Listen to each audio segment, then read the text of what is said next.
আজ সকালে ঘুম থেকে উঠে মনটা অনেক খারাপ হয়ে গেছিল, আর জানো তো অনেক কান্নাও পাচ্ছিল। জানি না, নিজেও বুঝতে পারছিলাম না হঠাৎ করে কেন এমনটা হলো। মনে হচ্ছিল অনেক জোরে কান্না করব, জানো তো। এটা আর সত্যি কথা বলতে কি জানো তো, বাড়িতে সবাইকে হাসি মুখটা দেখাও, নিজের সুখটা সবার সঙ্গে শেয়ার করে নাও, কিন্তু কখনো নিজের কষ্টটা, নিজের চোখের জলটা কারোর সঙ্গে শেয়ার করো না। তাহলে কিন্তু সেই নরম জায়গাতেই তোমাকে তারা আরও বেশি করে আঘাত করবে। যাই হোক, দেখো সকালবেলা ঘুম থেকে উঠে বিছানাটা ভালো করে গুছিয়ে নিয়েছি।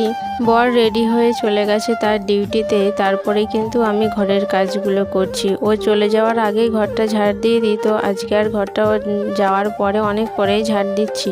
ঘর আর বারান্দাটাও ভালো করে পরিষ্কার করে ঝাড় দিয়ে নিয়েছি। তারপর জল খেতে খেতেও আমি ভাবছি যে আমার সাথে এগুলো কি হচ্ছে, আমি কি পাগল ঠাগল হয়ে গেলাম না কি? সে যাক, আমার নিজের কথা তো অনেক হলো। দেখো এখানে জল টল খেয়ে কিন্তু বাসি জামা কাপড় চেঞ্জ করে চলে এসেছি রান্নাঘরে, আর রান্নাতে বসিয়ে দিয়েছি ডাল, আলু সেদ্ধ।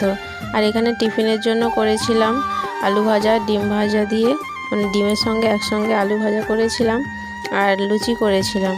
সেটা টিফিনে খেয়ে নিলাম। আর এখন হচ্ছে বিকেল হয়ে গেছে, প্রায় 3টে বাজে। আর আমাদের বাড়ির সামনে হচ্ছে ঝাঁপ, মানে চড়ক পুজো। তো যার জন্যই এখানে রেডি হয়ে যাচ্ছি, ঝাঁপ দেখতে যাব। আর তোমাদের সঙ্গেও শেয়ার করব যে আমাদের বাড়ির সামনে ঝাঁপ হচ্ছে। তোমরা কোথায় কোথায় ঝাঁপ দেখতে গেছো সেটা কিন্তু জানিও কমেন্টে। আর বাড়ির সামনে বলা ভুল হবে, আমাদের একদমই পাড়াতে। তো যাচ্ছিলাম ননদ, আমি, পিসে মশাই, পিসি শাশুড়ি, শাশুড়ি মা সবাই মিলে। তো এই দেখো শুরু হয়ে গেছে, এখানে কিন্তু ঝাঁপের নাচ হচ্ছে। তো আজকের ভিডিওটা তোমাদের কেমন লাগলো কমেন্টে অবশ্যই জানিও। আজকের মতো টাটা।